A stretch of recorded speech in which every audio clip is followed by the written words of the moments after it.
Ivanka felt like she was gliding on air as she moved down the hospital corridor. Her feet barely seemed to grace the polished floors of Grandview Medical Center, a single sheet of paper held to her heart as if it were a priceless treasure. A smile stretched so wide across her face it made her muscles ache, a sensation she welcomed with pure joy.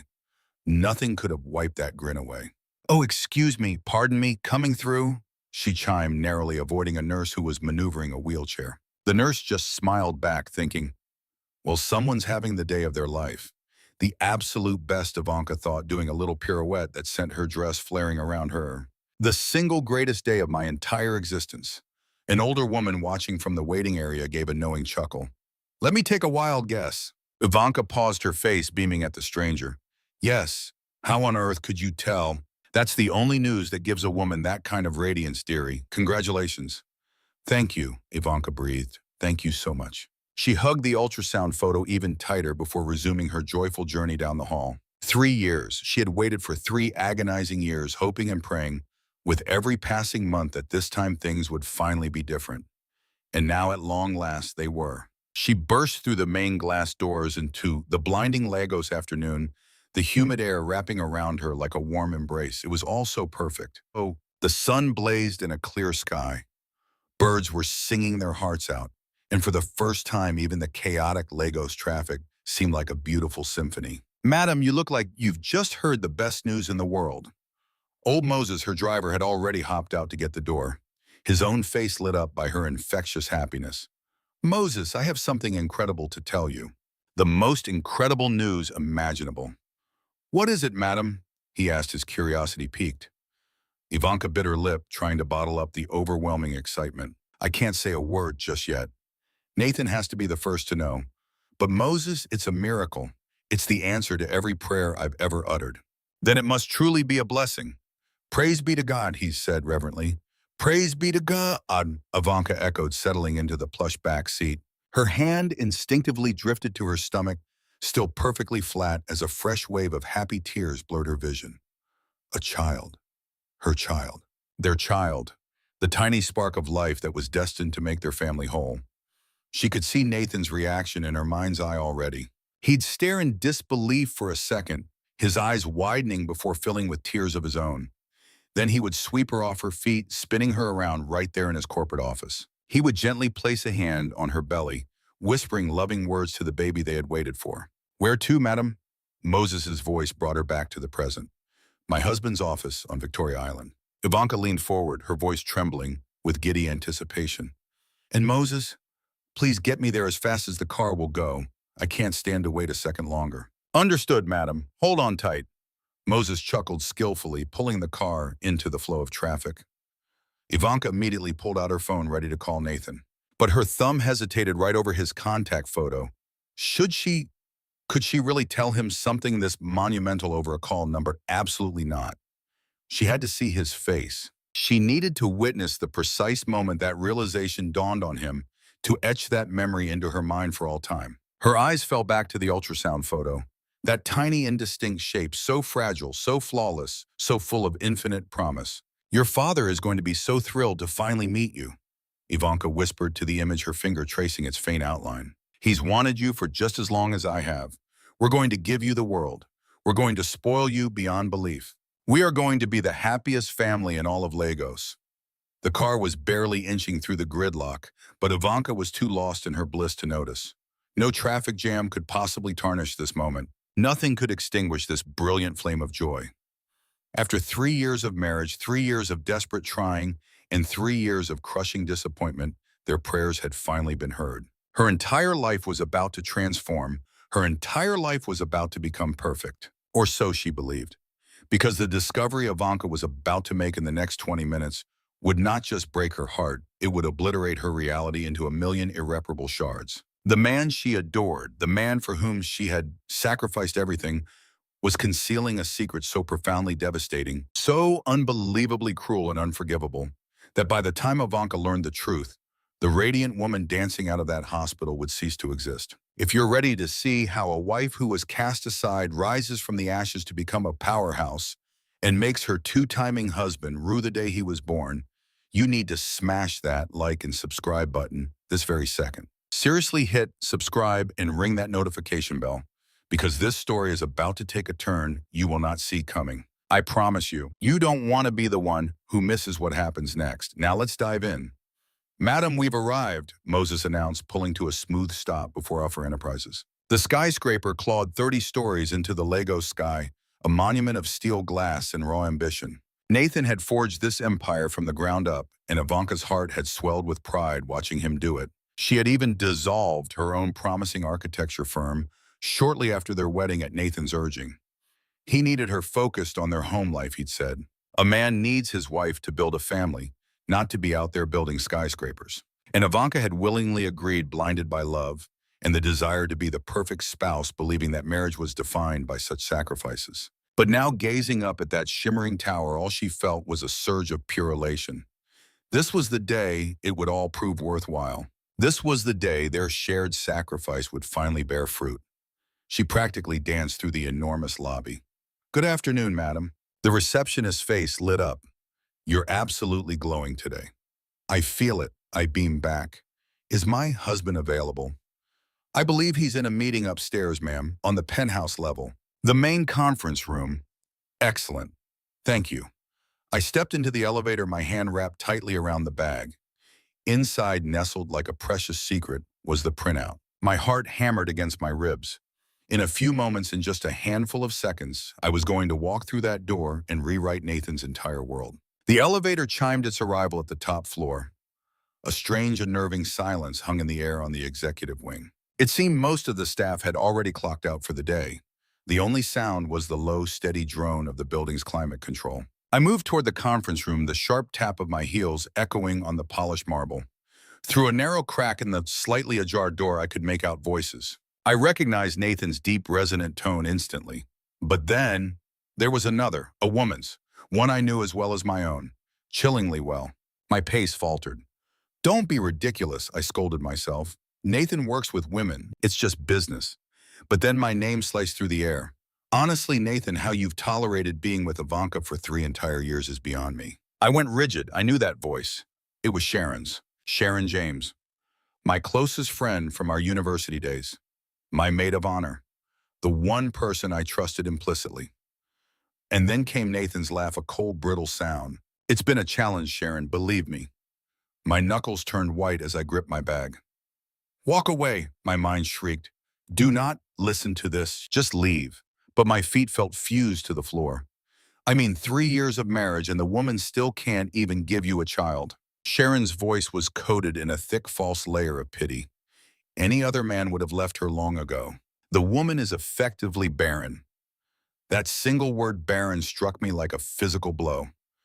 "Yeah, well," Nathan's reply was laced with a deep-seated resentment. Marrying Ivanka was the single greatest error of my entire life. The air hitched in my lungs.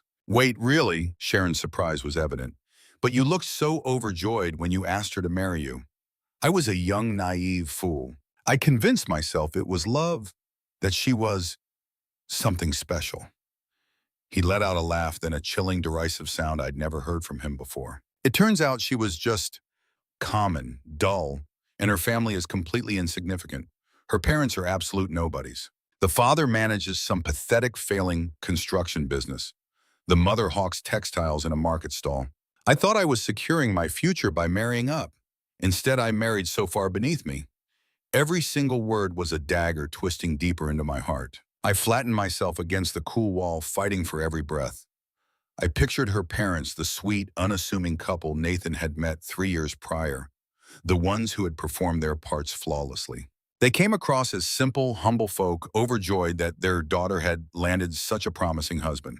But of course, they weren't my real parents. They were professional actors hired by my actual father to put Nathan's character to the ultimate test, to see if he would love me for who I was, completely unaware that I was heir to one of Nigeria's greatest fortunes. And Nathan, he had failed that test in the most spectacular way imaginable. "Then why are you still married to her?" Sharon pressed. "Pride, sheer embarrassment," Nathan admitted with a heavy sigh. By the time I grasped the full extent of my blunder, we were already the subject of a massive society wedding. To everyone, we were the ideal couple. A sudden divorce was simply not an option. It would have made me look like an absolute idiot. So I played the part. I decided to build my empire first and then resolve the issue of my wife later. The issue of your wife, Sharon echoed, an unmistakable note of amusement in her voice. Is that what you call her? It's what she is. A problem I finally have the power to solve. My vision swam with unshed tears. An issue. A problem. That's all I was to him. Well, thank goodness she never gave you children to make things messy, Sharon chimed in. 3 years and still nothing, utterly barren. It certainly simplifies the exit strategy. Precisely. No children means a clean separation is possible down the road. Nathan hesitated for a moment. Or she could always remain as the first wife in name only. She can keep her title while you and our son become my real family. No matter what, I come out on top. Our son, those two words slammed into me with the force of a locomotive. I still can't quite believe it, Sharon murmured, her voice becoming soft and almost tender. Carrying your baby for 6 months, after all this time. I know, my love. I know. Nathan's voice was filled with a warmth I hadn't heard in ages. A genuine happiness that had been absent from our lives for years.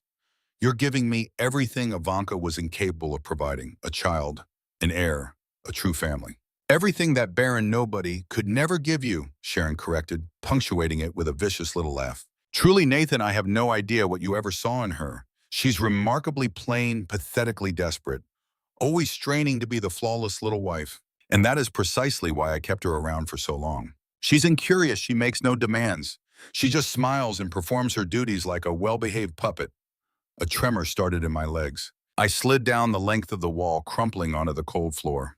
I clamped both hands over my mouth, stifling a scream that was clawing its way up my throat.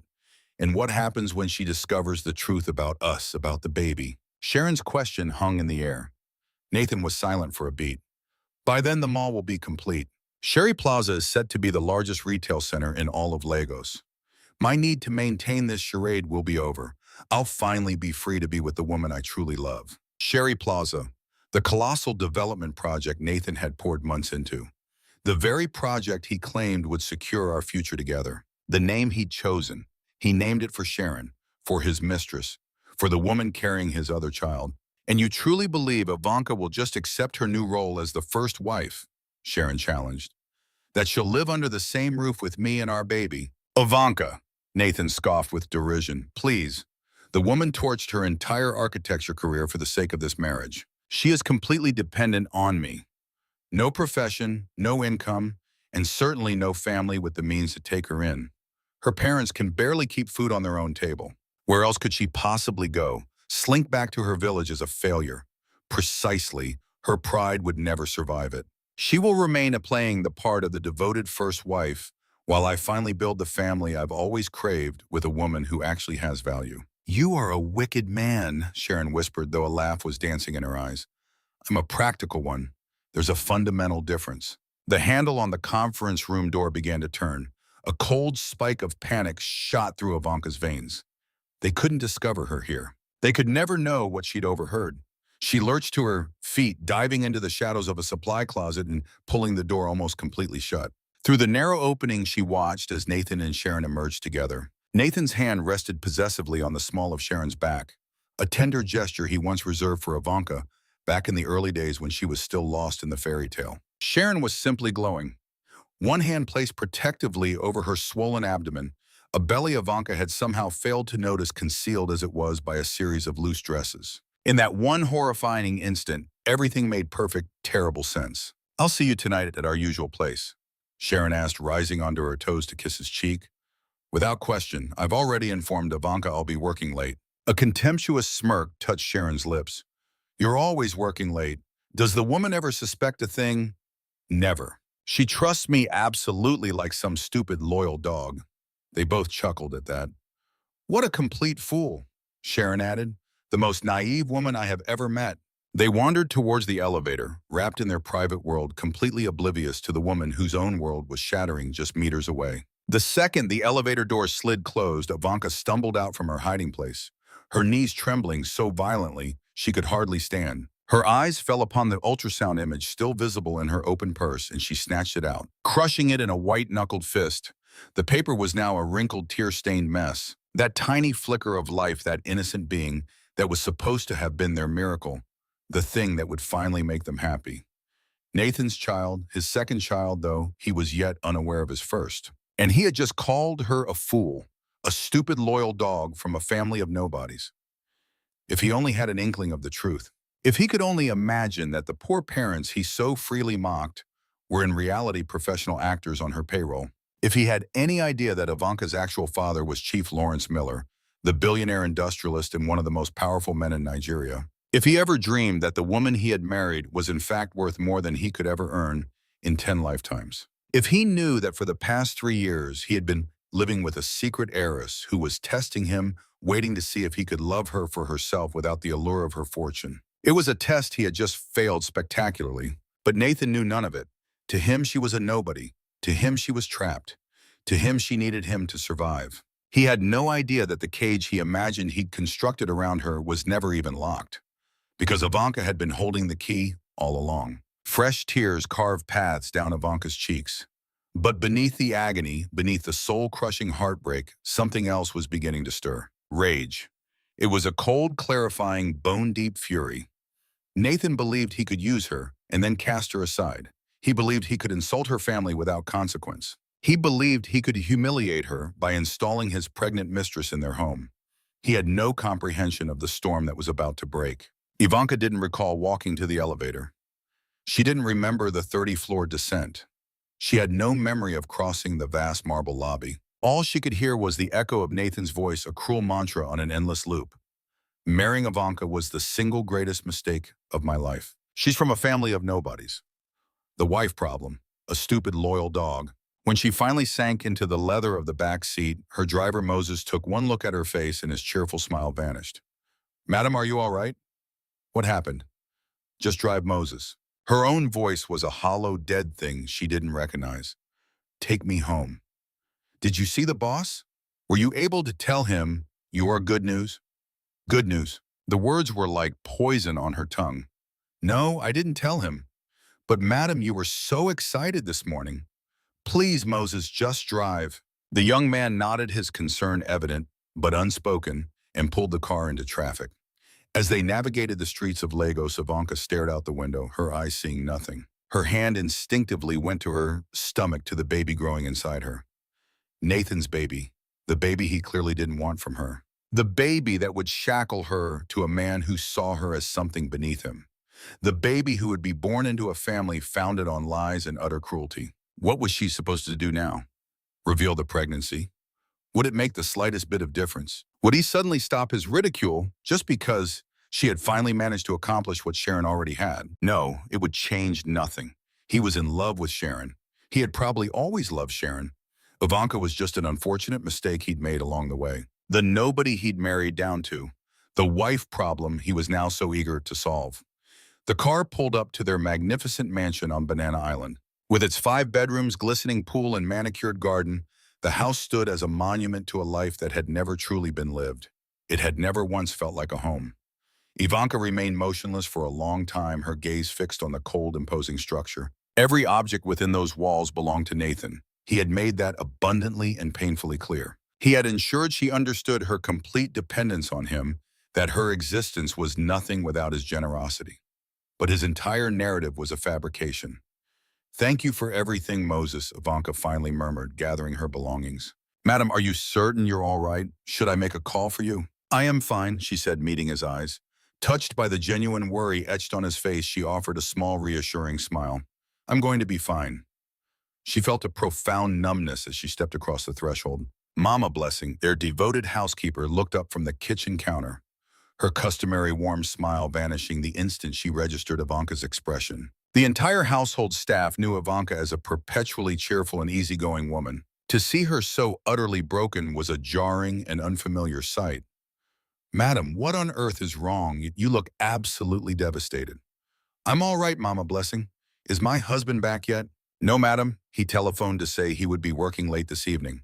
Of course he had. He was undoubtedly with Sharon at this very moment. They were likely celebrating their baby, mapping out their perfect future, and sharing a laugh about the naive wife who had trusted him so completely. "Thank you, Mama Blessing." Ivanka ascended the staircase toward the master bedroom, a room she had shared with a man who secretly believed she was beneath him. She pushed the door closed, twisted the lock, and in the sudden, deafening silence, finally gave herself permission to completely unravel. Her legs gave way, and she slid down the length of the door, her body collapsing to the floor as the first sob tore from her chest. These were not quiet tears, but deep, soul-shattering convulsions that erupted from a place of ancient, raw pain. She wept for the girl who had once believed in love. She mourned the woman who had sacrificed everything to be the flawless wife, and the 3 years she had utterly wasted on a man who had never recognized her value. She cried for the new life stirring within her, innocent, perfect, and blissfully unaware that its father was a monster. Through her tears, she heard her phone begin to ring. Nathan. The name flashed on the screen, a cruel beacon in the dim light. She could answer it, feign ignorance, and continue the charade of the trusting, naive wife until he was ready to ambush her with the truth about Sharon and the baby. Or she could press the red button. The phone immediately began to ring again and again. After the third time, Ivanka decisively powered it off. Then with a newfound resolve, she rose to her feet, walked into the vast closet, and pulled down her largest suitcase. For 3 years, she had played the part Nathan had cast for her, the poor, dependent creature, grateful for every scrap of his attention. But that woman had died this afternoon. Now it was time for Nathan to finally meet the real Ivanka Miller, the daughter of a billionaire, the woman who had been putting him to the test from the very beginning. A woman who had just learned that her husband had failed every last one of those tests. With hands that did not tremble, Ivanka began to pull clothes from their hangers. Designer dresses that Nathan had smugly assumed she'd charged to his credit card went into the case first. He had no clue they were custom-made pieces from world-renowned designers who knew her by her real name. Next were the shoes he'd dismissed as cheap fakes, never realizing they were rare limited editions. Finally, the jewelry he'd mocked as costume baubles, blissfully unaware that a single piece was worth more than his car. Everything of value went into the luggage. From a hidden safe he never knew existed, she retrieved her most important documents. Her authentic birth certificate bearing her father's powerful name. Her real passport which outlined her true identity. Her private bank cards linked to trust funds Nathan couldn't even imagine. Accounts that held more wealth than he could accumulate in 10 lifetimes. She deliberately left behind everything Nathan had ever given her. She wanted nothing that had his touch on it. Nothing except the child growing inside of her. That baby was hers. Exclusively hers. He would never be told of this child's existence. He would never be given the chance to reject this baby the way he had so easily rejected her. Without warning, the bedroom door was flung open. Nathan stood there still in his work suit, his face a mask of annoyance. Ivanka, why in the world aren't you answering your phone? I called you 10 times. Ivanka didn't bother to turn around, continuing to pack with a calm, deliberate rhythm. What are you doing? Why are you packing? I'm leaving. Leaving? His voice dripped with disbelief. What are you talking about? Where are you going to go? Finally, Ivanka turned to face him, to really see him for what he was. This was the man she had loved with the entirety of her soul. This was the man who had called her the single biggest mistake of his life. This was the man who had absolutely no idea who he had actually married. I went by your office today, she stated, her voice unnervingly quiet. Nathan's expression barely flickered. Okay, well, if you needed something, you could have just called. I heard you, Nathan. I heard you in the conference room with Sharon. At that, his face finally shifted. It wasn't a flicker of guilt, but one of cold calculation. He was never guilty, only annoyed at being caught. Ivanka, whatever you might think you heard, I heard everything. They stared at one another across the vast expanse of the bedroom. The ultrasound picture she'd brought him lay on the bed between them, a forgotten dream. Nathan's jaw tightened. Then to her astonishment, he smiled. A slow, cruel smile. Well, he said with a casual air, I guess this means we can finally stop pretending. The sheer offhand cruelty of his words stole the breath from her lungs. That's it? That is all you have to say? Nathan let out a huff, striding further into the room. What do you want me to say? That I'm sorry I'm not? You want me to lie and tell you I love you? I don't. I never did. Each word landed like a physical blow. Then why did you marry me? Ivanka's voice cracked, her composure finally shattering. You stood before God and swore an oath to love me and only me until death. And I was just a naive girl who thought you were handsome. I figured we could make a decent life together, Nathan admitted with a careless shrug. I was mistaken. And by the time I realized my mistake, we were already husband and wife. Untangling all of that legally seemed like too much of a headache, so I just stayed, tried to salvage something from the wreckage. The wreckage. Is that how you see our marriage? What other word is there for it? After all, you couldn't even manage to give me a child, Ivanka. 3 years and nothing to show for it. The crushing irony with her positive pregnancy test hidden just a few feet away was so cruel it almost felt like a joke. And then he mentioned Sharon. Ivanka swallowed the lump in her throat, forcing out the name. The moment he uttered her name, Nathan's entire expression transformed. It softened with the unmistakable look of a man truly in love. Sharon is the woman you could never be. She's alive, she's passionate, and she is carrying my son. She is giving me the family I've always craved. But she was my closest friend. She is now the mother of my legacy. People evolve, Ivanka. With trembling hands, she went back to her packing. You are a monster. I'm just being honest for once. Isn't that an improvement? Nathan perched on the bed, observing her with that infuriatingly detached calm. All right, let me lay out for you how this is going to work. Sharon and our baby are moving in next month. You have the option to remain here as my first wife. You get to keep your title, this lavish lifestyle, your entire social standing. For a woman in your circumstances, it's an incredibly generous offer. My circumstances? Oh, Ivanka, please, let's not play dumb. Nathan's tone dripped with a condescension that made her skin crawl. You dissolved your little architecture business the moment I proposed. You have zero income of your own. No career to speak of, no prospects whatsoever. Your parents are barely making ends meet. Do you honestly believe you can just go back to their cramped little house, eating their meager meals? A smirk played on his lips. You've grown accustomed to this world, to being Mrs. Ophir, to the sprawling mansion, the fleet of cars, the high society galas. Are you truly prepared to surrender all of that just to be free of me in a heartbeat? Her answer was immediate, sharp, and clear. Nathan actually laughed. That's easy for you to say right now. But what's your plan? Where will you even go? You'll be nothing but a penniless divorcee. If you stay, at least you'll retain your dignity. Dignity, by sharing a roof with my husband and his pregnant lover. She is my second wife. Let's be accurate about the terminology. This is Lagos, not London. It's perfectly normal for powerful men to have more than one wife. It's practically a status symbol in our circle. You'll adjust. Nathan rose, smoothing the front of his expensive suit. In any case, it's not as if you have any other viable options. You're completely delusional if you think for 1 second I will ever accept this. Then walk away. Nathan's voice turned to ice. But if you walk with nothing. This estate is titled solely to me. Every car is registered to me. The bank accounts are all under my name. Every single thing you believe you own is mine. You will leave this house with the exact same net worth you had when you entered it. Zero. He rose to his feet, adjusting his suit jacket. So the choice is yours, Ivanka. Stay and maintain this life of luxury, or leave and slide back into obscurity. Either way, I win. Ivanka pulled the zipper on her suitcase closed. Her hands no longer shook. They were steady, fueled by a cold, clarifying rage. You really think you've got this all figured out, don't you, Nathan? I know I do. You believe I have nothing left, that I've become nothing. You don't, and you aren't. He said it with such casual, devastating cruelty. But that's fine. You can still enjoy a very comfortable existence if you just accept the new reality. Ivanka lifted her suitcase from the bed and started for the bedroom door. She paused in the doorway, turned and swiftly grabbed the ultrasound picture from the nightstand before his eyes could register what it was. Then she met his gaze one last time. You were right about one thing. All the pretending is officially over. Good, you're finally seeing reason. But you were wrong about everything else.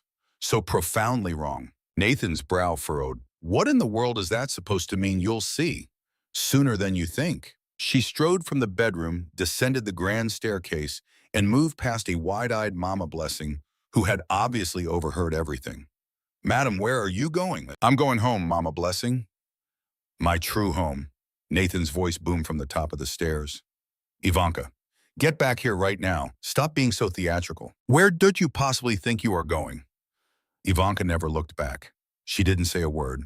She simply pushed open the massive front door and stepped into the humid Lagos night. Moses, the driver, was polishing one of the cars when he saw her emerge with the suitcase.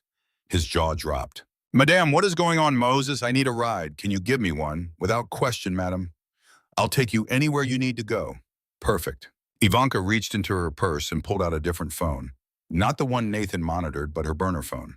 The one that was a link to her real life filled with contacts Nathan didn't even know existed. Her fingers trembled almost imperceptibly as she swiped through the names, finally stopping on one she hadn't dialed in 3 long years.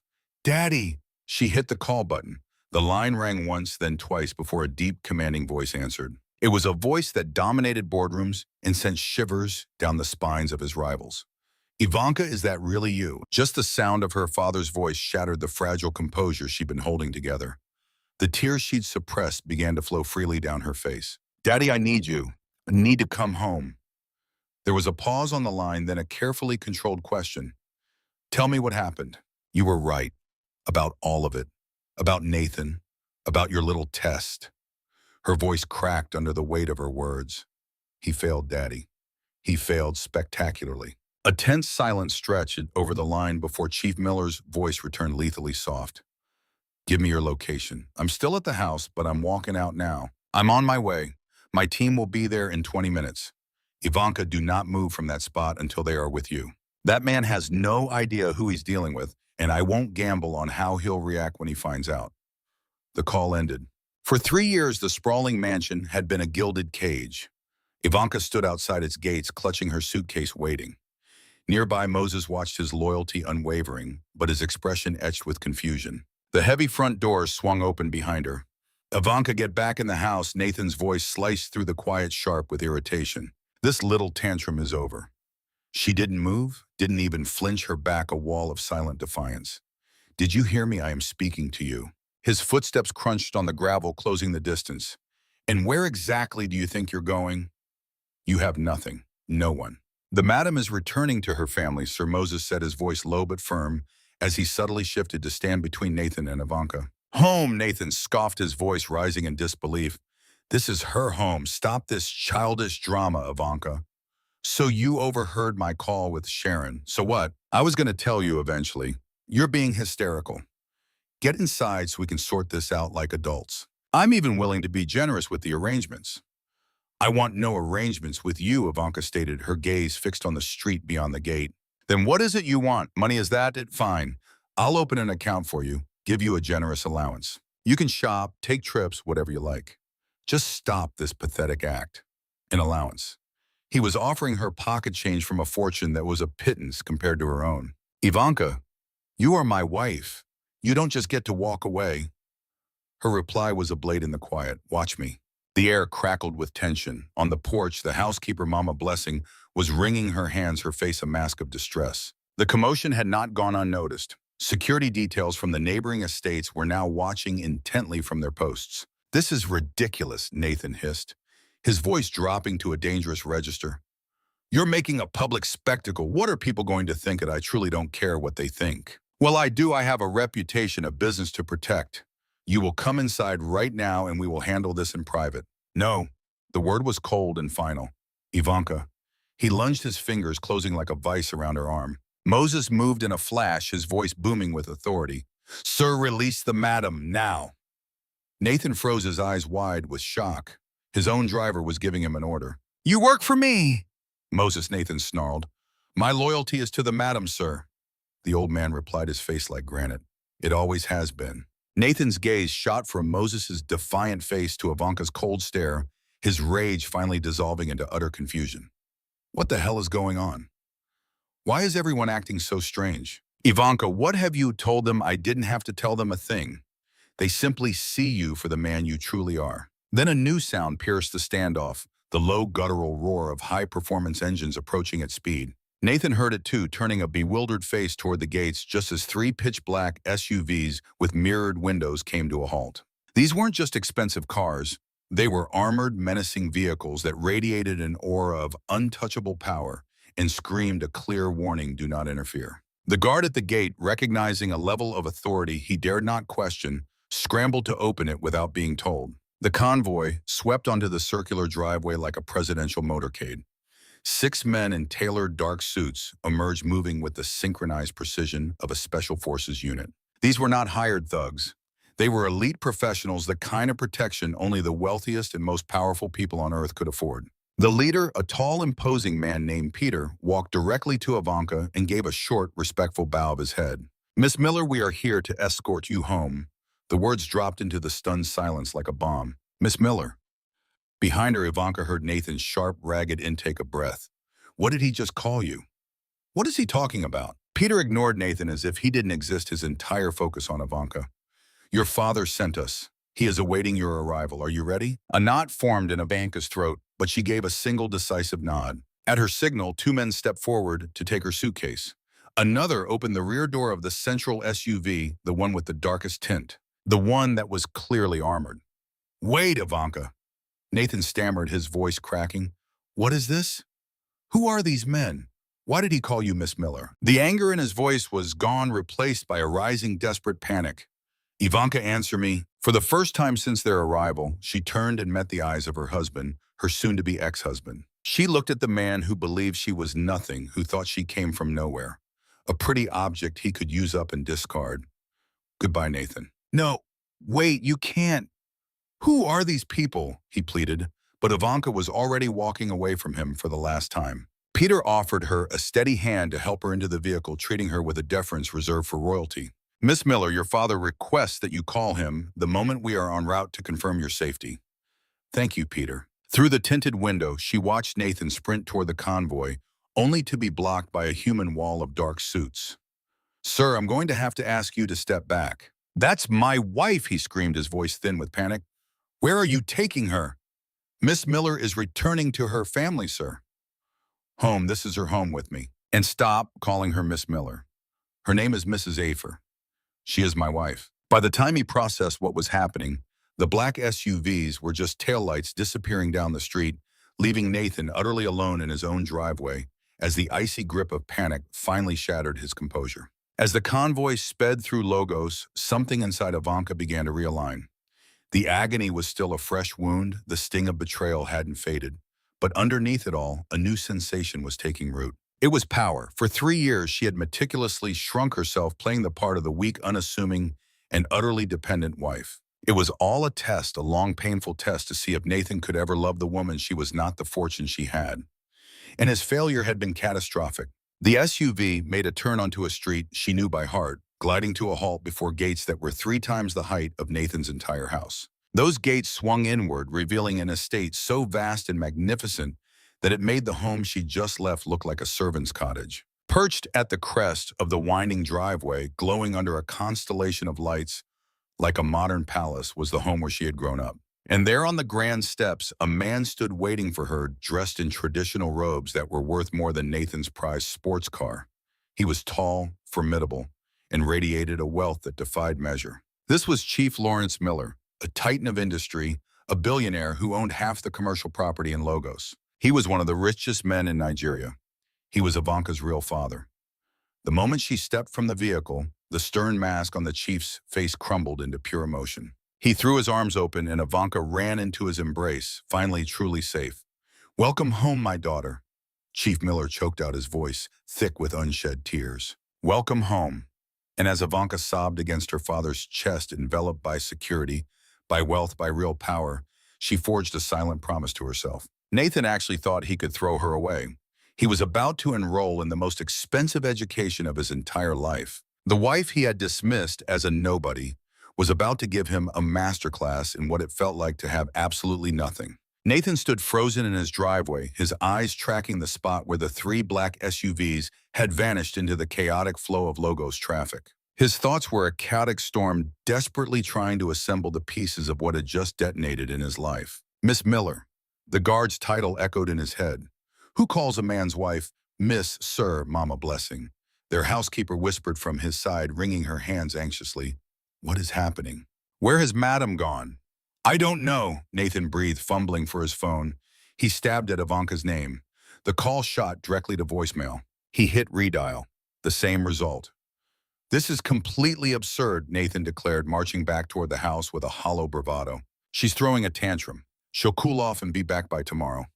But even as the words left his mouth, a sickening feeling coiled in his gut. The professional demeanor of those guards, the sheer expense of those vehicles, the profound respect in the man's voice when he called her Miss Miller. Nathan forced a shake of his head. No, Ivanka was a nobody from a family of nobodies. There had to be a rational explanation for all of this. His phone buzzed. It was Sharon. Hey, baby. Nathan answered, forcing a casual tone into his voice. What's up? Nathan, I just saw the strangest thing on the road. A convoy of 3 black SUVs, all with tinted windows. They looked official, like something for a government minister. In one of them was that Ivanka I saw in the back. The floor fell out from under Nathan. You saw her. I think so, she said. The window was only cracked, but I would swear it was her. Nathan, what is going on? Those cars, they look seriously expensive. It's nothing, he lied. Just Ivanka being overdramatic. She found out about us. She what? Sharon's voice escalated into a shriek. Nathan, you promised me you would handle it, that you'd let her down easy. Now she knows everything and she's going to ruin our lives. Relax, he snapped. What power does she have? She has nothing. She is nothing. By tomorrow, she'll face reality and come crawling home to me. But Sharon sounded far from reassured. Those cars didn't look like nothing, Nathan. They looked like the exact opposite of nothing. After he hung up, Nathan relentlessly called Ivanka 17 more times. Every single call was rerouted to voicemail. He even tried the numbers he had for her parents, the supposed construction worker and fabric vendor. A recorded message informed him both lines had been disconnected. That was unsettling. But Nathan shoved the mounting dread aside. Ivanka would return. She had no choice. Where else in the world could she possibly go? At that very moment, across the city, inside the sprawling Miller estate, Ivanka was sitting in the bedroom of her youth, a suite that was easily 3 times the size of the master bedroom she had just vacated. Chief Miller was seated beside her, his large hand enveloping hers as she recounted every detail. The conference room, the other woman, the pregnancy, and Nathan's final venomous words. When she finally fell silent, her father's face was a mask of thunderous rage. That boy, Chief Miller, said, his voice a low, dangerous growl. That arrogant, foolish little boy, he called you a nobody. He told you that you came from nothing. He doesn't know the truth, Daddy. He truly believes I'm the daughter of the actors we paid. And you maintained this facade for 3 years. 3 years of pretending to be poor. 3 years of making yourself insignificant, all to see if his love was genuine. The chief slowly shook his head, a deep sadness in his eyes. My beautiful girl, I am so sorry. I am sorry I ever agreed to this ridiculous test. I should have trusted my gut. I knew that boy was bad news from the very beginning. I could practically smell the arrogance on him back then. You were right, Daddy. You were right about all of it. I dated 3 other men before Nathan, and every single one was just after our money. You warned me Nathan would be no different if he learned about our family too soon. You told me to wait 5 years. I was so close, just 4 months away. And then Ivanka's voice finally shattered. He failed, Daddy. He failed so miserably. Chief Miller gathered his daughter into his arms. That wasn't a failure, sweetheart. It was a revelation. He showed you his true colors, and in doing so, he set you free to finally live as the person you were always meant to be. But Dad, I'm carrying his child. Then that child will be a Miller, and a Miller never wants for anything. They will have the world, Chief, Miller said, lifting her chin. And so will you. Your new life starts tomorrow. You're coming back to the office, back to Miller Industries. You're one of the most brilliant architects this city has ever seen, Ivanka. Before you threw your life away on that idiot, your designs were winning global accolades. It's time to show the world what they've been missing. For the first time in 3 days, something stirred within Ivanka's chest, a flicker of excitement, a glimmer of purpose. But it's been 3 years. I'm completely out of practice. Then we'll polish you up. Be in my office at 9 a.m. sharp. There's a new development that is begging for your expertise, Chief Miller said, a genuine smile spreading across his face.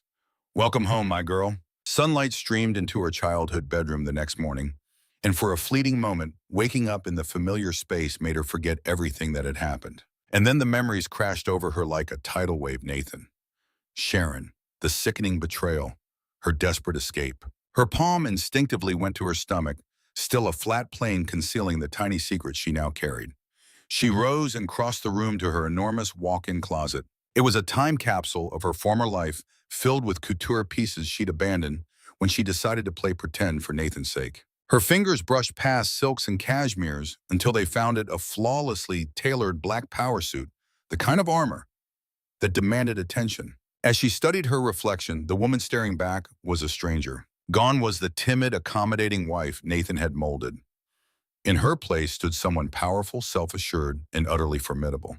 Let's see if I still know how to do this, Ivanka whispered to herself, her hands moving with the swift, expert precision of old habits. When she descended the staircase, she was transformed. She embodied wealth, moved with authority, and radiated success. Her father, immaculate in his own suit, was waiting by the grand entrance. His eyes lit up with profound pride the moment he saw her. "There she is," he breathed. "That's my daughter." Their drive to Miller Industries was quiet, the 40-story glass monolith standing as a beacon in the heart of Victoria Island. The irony was thick. Nathan's own 30-story headquarters was a mere 3 blocks away. The moment Ivanka stepped into the lobby, a hush fell as every head turned in her direction. Employees new and old froze their gazes fixed on her. She strode through the atrium with an air of absolute ownership, which in truth was not far from reality. A gift from her father on her 21st birthday had made her a 30% owner of Miller Industries stock. "Good morning, Miss Miller." The receptionist shot to her feet, nearly sending a cup of coffee flying. "Welcome back." "Good morning, Grace." "It's good to be back." They ascended in the private executive elevator to the penthouse floor entirely dedicated to Chief Miller's suite. It was a domain of sprawling conference rooms, secluded offices, and a lavish personal lounge. "And this is yours," her father announced, swinging open a door to a spectacular corner office with floor-to-ceiling windows that offered a breathtaking panorama of Logos. "I kept it for you, just in case." Ivanka drifted towards the immense glass wall drawn by the view. The entire city sprawled beneath her. If she looked hard enough, she could just make out the peak of Nathan's tower. How many times had she stood in his office, playing the part of the devoted, supportive wife? How many times had she diminished herself just to inflate his ego? Never again. "Dad, what's this project you mentioned?"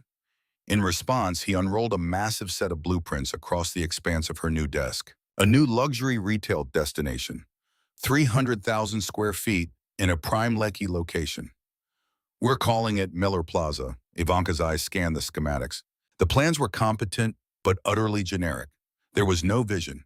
Who drew these up? An outside firm. They're technically sound, but they lack imagination. "I was hoping you'd take the reins, transform it into something spectacular. Design a landmark that wins awards and leaves our rivals in the dust." A slow, predatory smile touched Ivanka's lips. A shopping mall, an uncanny parallel to Nathan's Sherry Plaza. The very project he'd named after his mistress. The monument to his betrayal he was so immensely proud of. "When does the build begin?" "2 months. "Why do you ask?" "Because I have a vision," she said, her voice laced with steel. "This won't be just another mall, Dad. This is going to be the premier destination in all of Logos. It'll be an experience, exclusive brands, Michelin-starred dining, immersive entertainment, and groundbreaking art installations. We are going to build something so magnificent, it makes Nathan's pathetic little plaza look like a cheap roadside stall." A deep, rumbling laugh escaped her father. "That's my girl. I'll arrange the meetings with the development team. You're in charge." But as Ivanka was seizing control of her future, Nathan was discovering his was spiraling into chaos. He awoke to a horrifying 17 missed calls from his bank. The return call delivered news that was nothing short of catastrophic. "Mr. Ackerfer, we've detected some alarming irregularities concerning your corporate accounts. It appears several of your most significant clients have terminated their contracts overnight. The financial exposure is substantial." "What? That's absurd. Who pulled out?" The list was a death blow. Premier Construction, Luxury Developments, Limited, and Grandview Properties. Termination notices were received from all of them first thing this morning. They all cited a new partnership with Miller Industries. The name hit Nathan like a physical blow. Miller Industries. His blood turned to ice. That's Chief Miller's reform." "Yes, sir," the banker confirmed. "One of the biggest players in the Nigerian development sector." "Mr. Ofer, these losses are catastrophic for your portfolio. We're at a point where we need to seriously consider restructuring your debt." That was just the first domino. In the next hour, 3 more calls flooded in. Suppliers demanding immediate payment. Contractors from the Sherry Plaza site threatening to abandon the project entirely. Then came the partners, their voices laced with thinly veiled accusations about the firm's solvency. By midday, a cold, sharp panic had taken root in Nathan's chest. "None of this adds up," he whispered to the empty room, shoving files into a box. "An exodus like this. It's impossible.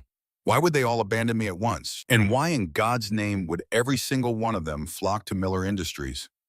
A hesitant knock at his door broke his train of thought. "Sir, I think You need to see this." She held out the morning paper folded to the business section. The headline hit him like a physical blow. Miller Industries announces return of architectural prodigy Ivanka Miller. The ink swam before Nathan's eyes. He scanned the headline once, twice, a third time, before the words finally registered, locking into a horrifying reality. Ivanka Miller, heir to the fortune of industrial magnate Lawrence Miller, is rejoining the family empire following a 3-year absence from the public eye. The celebrated architect who clinched the prestigious International Architecture Award at the unprecedented age of 24 is set to lead Miller Industries' new luxury development division. The newspaper fell from his numb fingers, fluttering to the floor. Miller Industries? Lawrence Miller? It was impossible. A sick joke.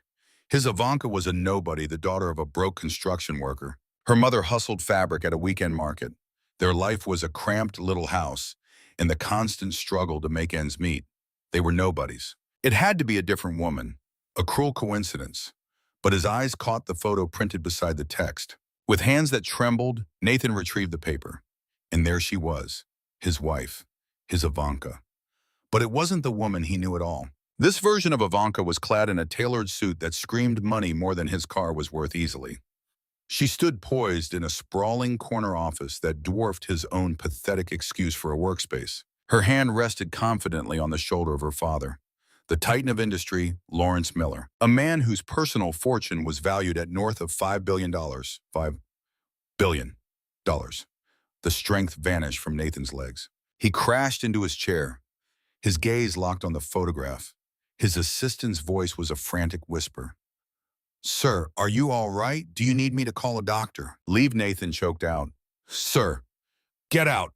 She practically ran from the room, leaving Nathan alone with the deafening roar in his mind. This wasn't real. It couldn't be. Ivanka was a pauper, a nobody. She was... The shrill ring of his phone cut through the silence. Sharon, Nathan. "Oh my God, Nathan, have you seen it?" "I'm staring at it right now." "Have you seen who your wife truly is?" "She's the daughter of a billionaire." "Do you have any idea what this means, Nathan?" "We let a connection to Lawrence Miller slip through our fingers. That family, they could have secured our entire future, your business." "Just shut up, Sharon. I can't think," he snapped. "Think? What is there to think about? You get on the phone and call her right now. You beg for her forgiveness. You grovel. You do whatever it takes to win her back before... Before what, Sharon? Before she utterly destroys you." But the chilling thought was that it was already far too late. The pieces were clicking into place with terrifying speed, the clients vanishing overnight, the suppliers calling in their debts, the contractors threatening to mutiny. This wasn't a series of unfortunate events. It was a symphony of destruction. It was calculated. This was payback. "I have to go," he said, his voice flat. "Nathan, don't you hang." He ended the call, his thumb immediately finding Ivanka's name. It went directly to her voicemail as it always did. He pivoted, dialing the main line for Miller Industries. A crisp, professional voice answered. "Miller Industries, how can I help you?" "I need to speak with Ivanka Miller. It's an emergency." "I'm sorry, sir, but Miss Miller's schedule is booked solid. I can take a message. Put me through. This is her husband, Nathan Ofer." A pause. "One moment, sir." Another pause, longer this time. "I'm afraid there's no record of a Miss Miller being married. I believe you've reached the wrong company." The line clicked dead. He dialed again, fury rising in his throat. The same voice now laced with ice. "As I stated, Sir, Miss Miller is unmarried. Please refrain from calling this number again." Unmarried. In a single day, she had completely expunged him from her life, erasing their 3 years as if they were nothing more than a bad dream. His hand shook so violently he dropped the phone. This wasn't happening. It couldn't be. Just then, his office door flew open with a crash. His assistant stood there wide-eyed and pale. "Mr. Ofer." The lobby is swarming with reporters. They're shouting questions about your wife, about Miller Industries. "What do I say?" she pleaded. "Say nothing. Don't let a single one of them pass the lobby." But the dam had already broken. His phone was a relentless firestorm of notifications from colleagues, friends, and even his own flesh and blood. They were all demanding the same answer. How in the world could Nathan Ofer have been married to a tycoon's daughter and remained completely oblivious? Meanwhile, across town at the Miller Industries Tower, Ivanka was commanding a development meeting when a soft rap came at the conference room door. Apologies for the interruption, Miss Miller. You have a visitor's reception. He insists it's urgent. Ivanka didn't look up from her schematics. I'm in the middle of something. Have him wait. He said his name is Marcus, the assistant continued. Marcus Gunpio. Ivanka's head shot up, her focus instantly broken. Marcus Gunpio, a name she hadn't allowed herself to think about in a very long time. Let him know I'm on my way. With a brief apology to her team, she excused herself and made her way toward the main reception lobby. And there he stood, still tall, impeccably dressed, and wearing the same effortlessly warm smile that she remembered so vividly from their university days. Marcus Gunpio, scion of the prominent Korean-Nigerian business dynasty, the man who had been her closest friend long before Nathan ever entered the picture. The one who had pursued her respectfully but persistently, only to be turned down because of her foolish notion of wanting a Nigerian man. The one whose parting words to her were, when you are finally ready for a man who recognizes your true value, you know how to find me. A genuine smile broke across Ivanka's face. Marcus, she said, her voice filled with disbelief. What in the world are you doing here? The rumors were true then, a voice drawled behind her. You're finally back at Miller Industries. Marcus scanned her from head to toe, a slow, knowing grin spreading across his face. Ivanka Miller, I always knew the real you would surface again. I just never figured it would take 3 long years. I heard you got married, he continued, his tone casual but his eyes sharp. To some fellow named Nathan, heard you vanish from the world we knew, tried to live a different life. Tried to be someone else. Marcus closed the distance between them. The one thing I could never figure out was why. Care to enlighten me over lunch? Ivanka froze. Was this happening too fast?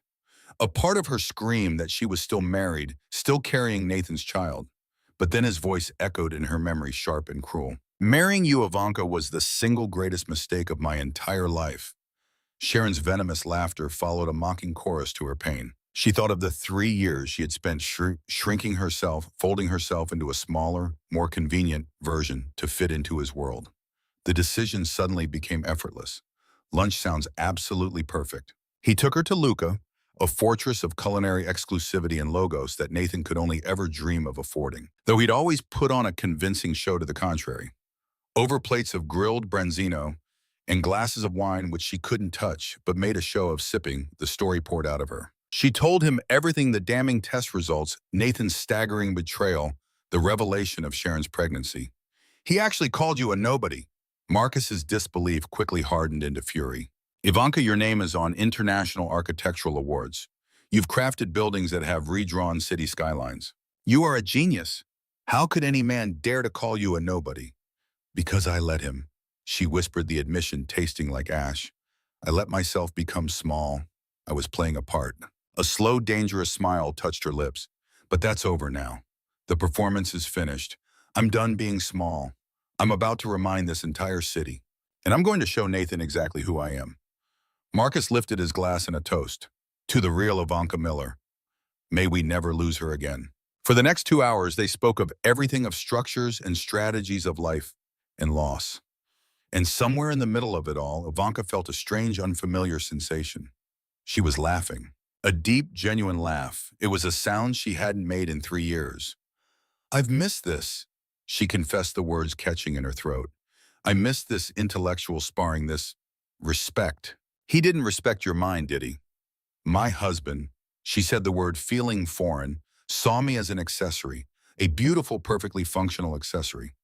Then your husband, Marcus stated, leaning in, his voice low and intense, was a fool, Ivanka. I realize the timing is a disaster.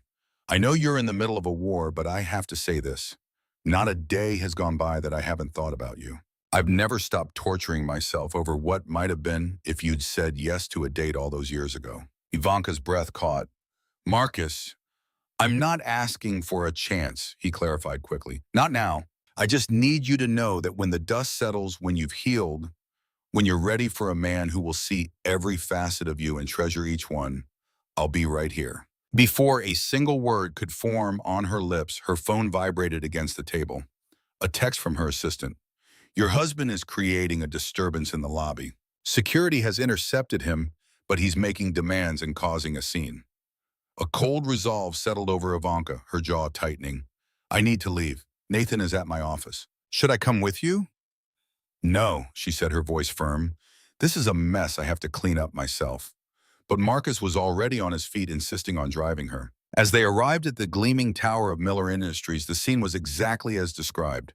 Nathan was red-faced, shouting at two imposing security guards. I am her husband. You have no right to keep me away from my wife. Sir, our instructions from Ms. Miller were explicit. She does not wish to see you. It's not Mrs. Miller. It's Mrs. Afire. She is my wife. And just then Nathan's furious gaze fell upon them. He watched Ivanka emerge from the impossibly sleek lines of Marcus's luxury sedan. He watched Marcus escort her to the entrance, a steadying hand placed respectfully on the small of her back. He watched them exchange quiet, intimate words. And he saw Ivanka smile a real smile at whatever Marcus had said. A dark, ugly flush crept up Nathan's neck. Ivanka. He bellowed her name across the manicured plaza. Ivanka, we have to talk. She pivoted slowly, her expression so detached it was as if she were observing a complete stranger. There is nothing left for us to discuss, Nathan. Nothing to say. Nothing to say. You deceived me. Our entire marriage was a lie. You're a billionaire heiress, and you let me believe you were struggling.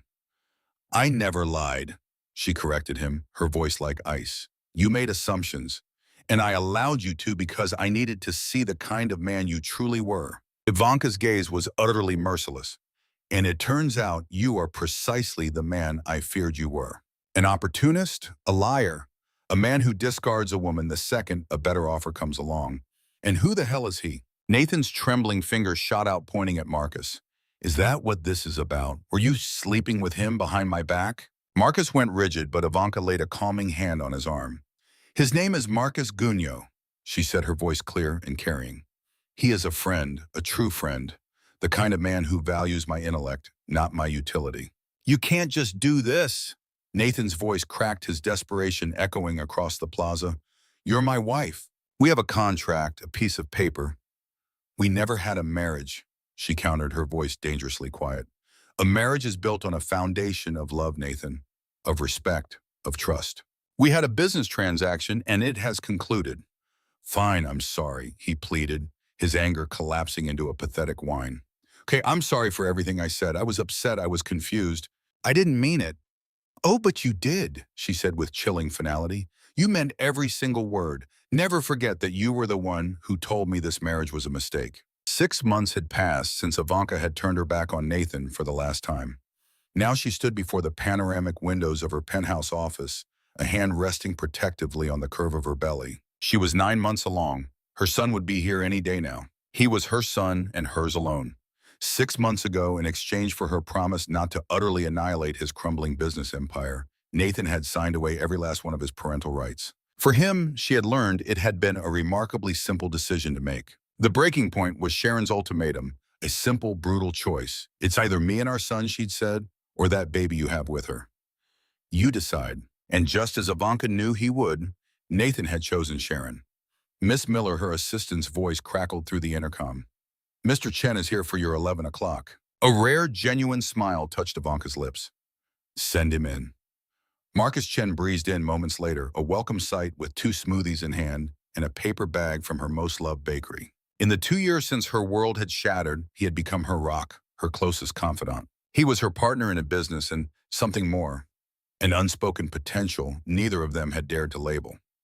1 green sludge for the lady, Marcus said, placing it on her desk with a theatrical flourish. And before you ask, it's packed with every nutrient your doctor demanded. And yes, I personally confirmed every single ingredient is pregnancy approved.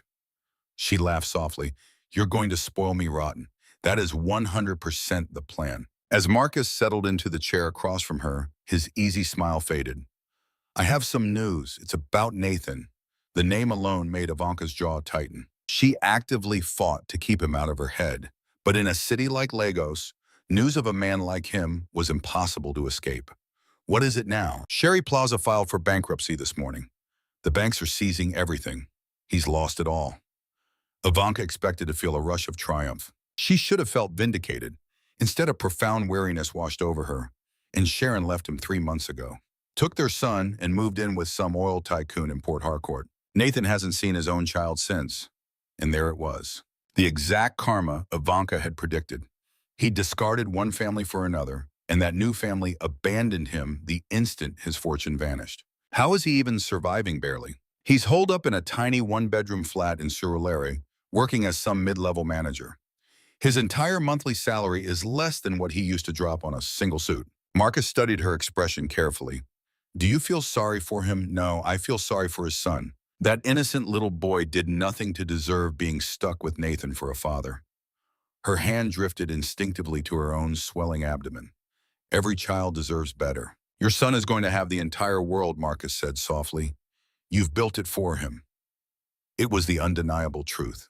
In only 6 months, Ivanka's achievements had completely eclipsed Nathan's entire career. Miller Plaza, her signature luxury complex, had opened 4 months ago to thunderous international acclaim. The project had already secured 3 architectural awards and was now hailed as the premier shopping destination in all of West Africa. Since then, she'd designed 2 more monoliths, a luxury hotel, and a residential skyscraper. Both projects were already breaking ground. Forbes had just named her one of Africa's most influential young entrepreneurs. And she did it all while carrying his child, while healing from his betrayal, while rebuilding her entire existence from the ashes he'd left behind. Speaking of your son, Marcus said, his voice gentle, have you considered what you're going to tell him about his father? I'll tell him the truth, that his father was a man who made terrible choices, that he chose cruelty over kindness and his own pride over love. But I will also make him understand that none of that defines who my son is destined to be. A determined smile touched her lips. He is going to be a Miller. That's the only thing that matters. Marcus reached across the desk, his hand covering hers.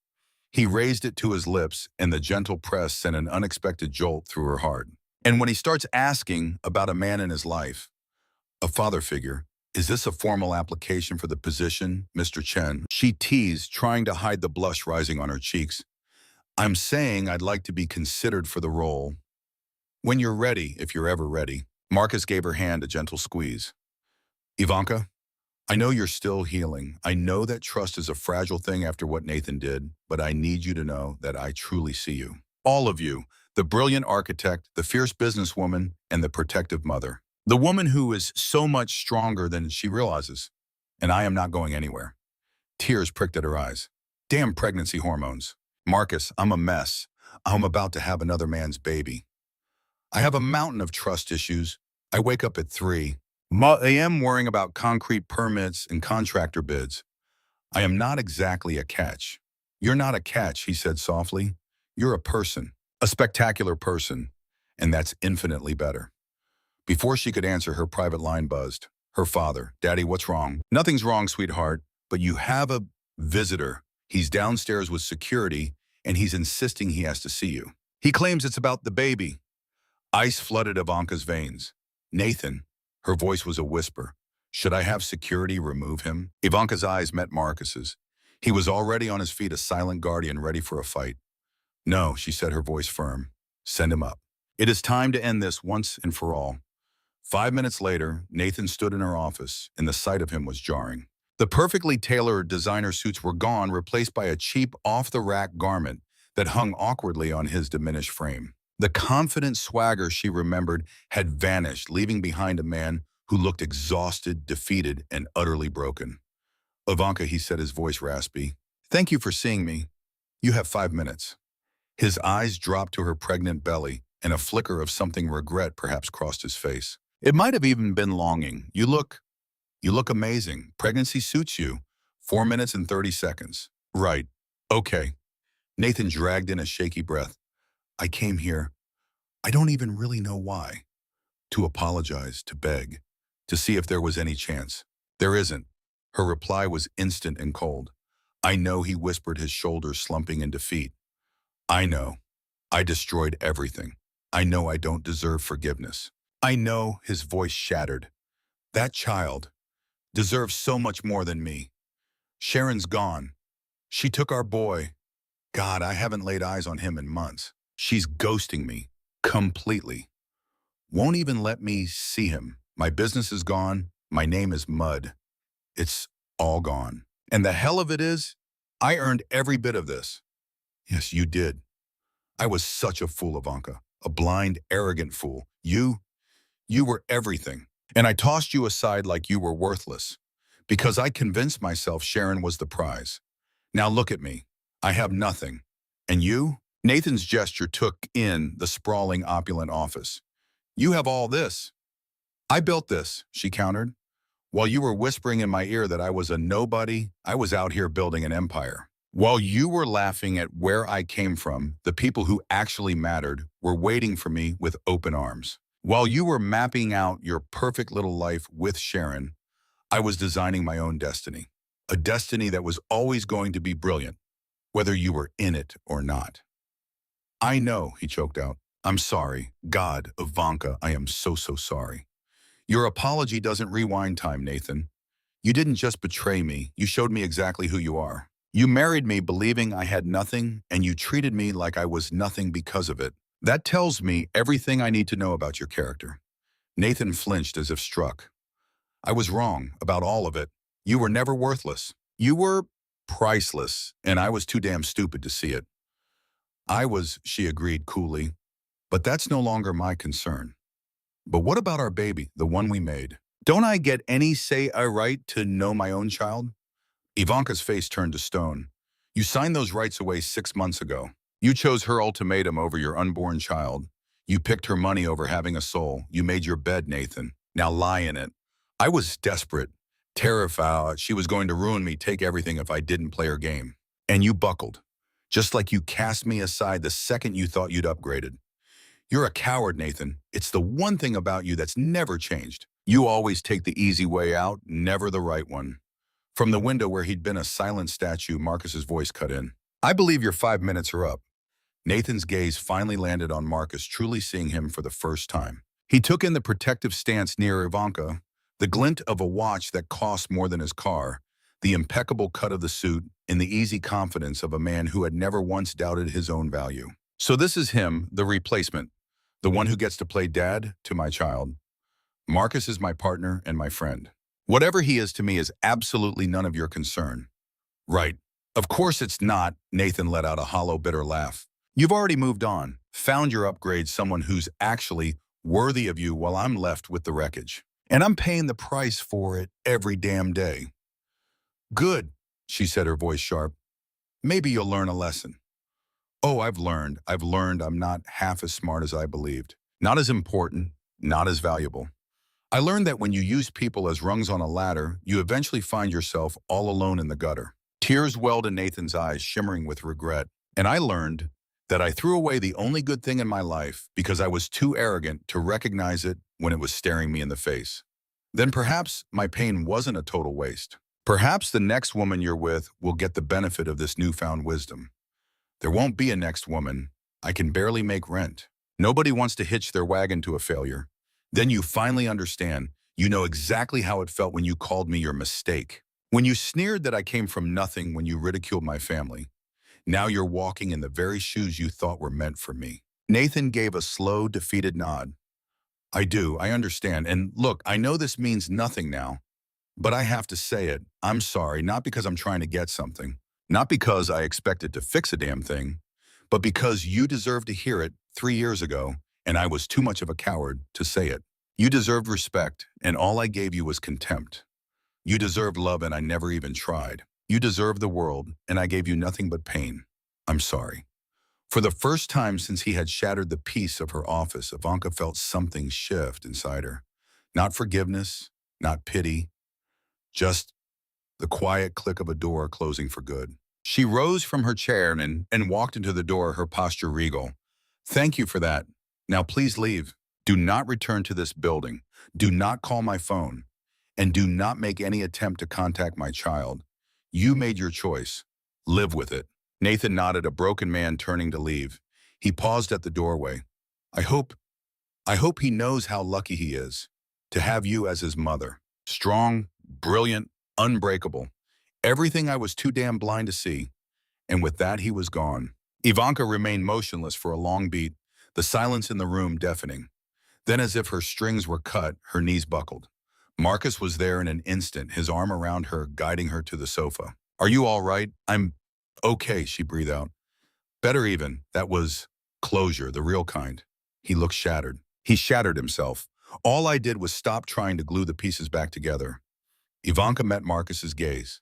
Is it terrible that I don't feel an ounce of pity for him? No, it's honest. He inflicted the wounds, he has to live with the scars, but his son, Sharon's little boy, that child is innocent in all this. And so is yours. You can't be the savior for every child, Ivanka. You can only save your own. 1 week later at 2 in the morning, the dam broke. Ivanka's water had burst. Marcus raced her to the hospital, his hand a constant anchor in hers through every searing wave of pain, a steadfast presence through 18 grueling hours of labor. And when her son finally made his grand entrance, healthy, flawless, and screaming with the authority of a future CEO, it was Marcus who cut the cord. It was Marcus's arms that held him right after hers. And it was Marcus who gazed down at that tiny wrinkled face as if he were witnessing a miracle. He's perfect. Marcus whispered, his voice thick with an emotion that sounded an awful lot like love. He's just perfect. Isn't he perfect?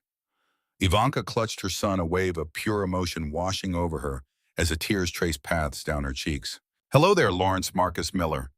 Marcus's gaze shot up from the baby.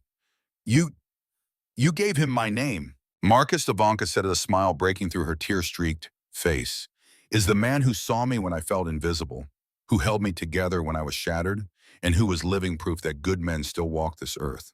If my son grows up to possess even a fraction of the man you are, I will know I did everything right.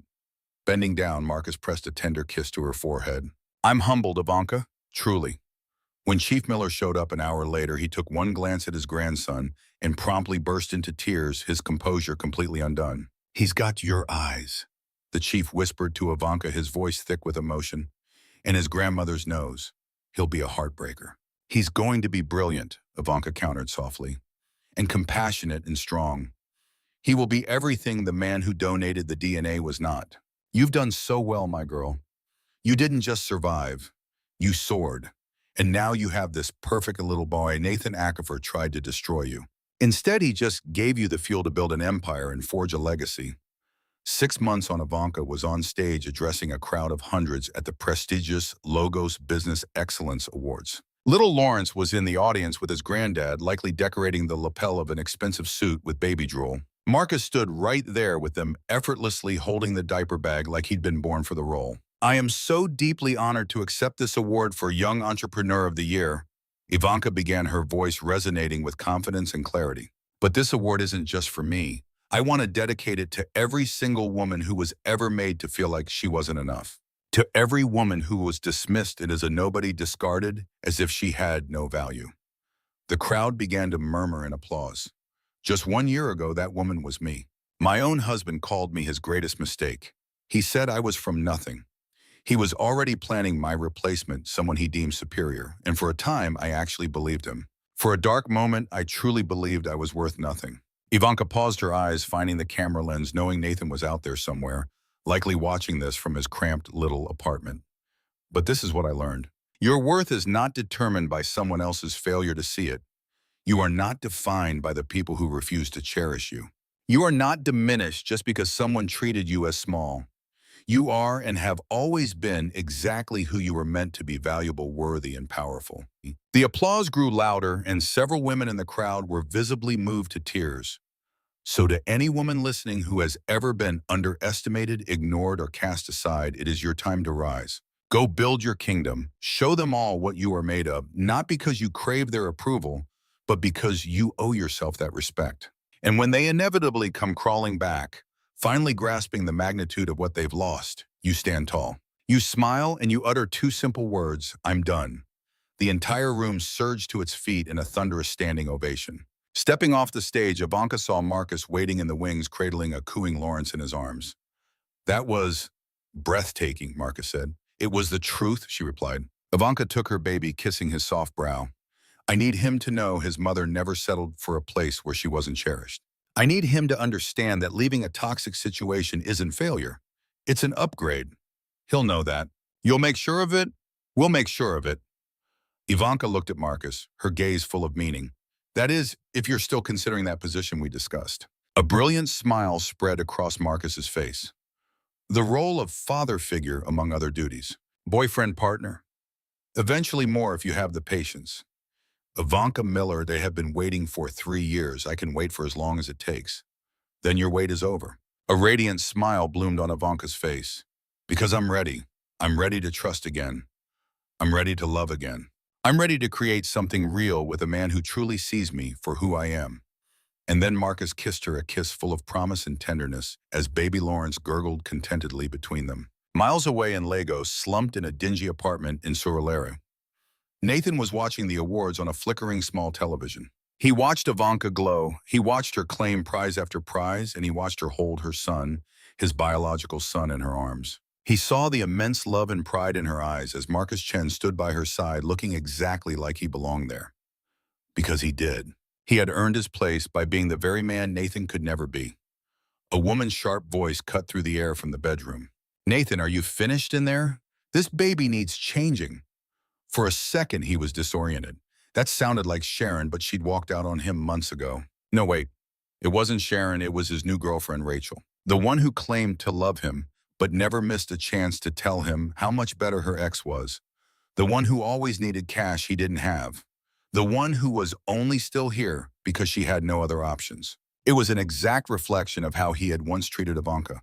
The pattern was repeating itself. Nathan killed the power to the TV, plunging the room into darkness as the crushing weight of his loss finally settled in. He hadn't just lost to the daughter of a billionaire. He hadn't just lost his ticket to a life of luxury and influence. He had lost a woman who would have given him a pure, unconditional love if only he had been a man deserving of it. He had lost the kind of woman who builds a man up rather than constantly tearing him down. He had lost the partner that men spend their entire lives searching for, and he had thrown it all away out of sheer blinding arrogance. Now, sitting in the dark, he finally saw the unvarnished truth. Ivanka was never beneath him. She had always been far, far above him. He was just too conceited to ever realize it. And by the time the realization finally hit him, it was devastatingly, hopelessly too late. Always remember, the right person will never require you to become smaller. The person meant for you will be your biggest champion, not someone intimidated by your victories. The right partner will be the wind beneath your wings, not the anchor dragging you down. And when a person's actions show you that you're worthless to them, listen. Accept that they lack the vision to see your true value. Then turn your back and construct a life so magnificent that they're forced to watch from the sidelines, drowning in the belated knowledge of what they cast aside. Because you are never insignificant. You are a force, and you have been from the very beginning. And that is where Ivanka's journey ends. Did it move you? Go ahead and smash that like button and be sure to subscribe for more powerful stories. Drop a comment below and tell me which moment resonated with you the most. I'm Team Marcus 100%. Let me know where you stand.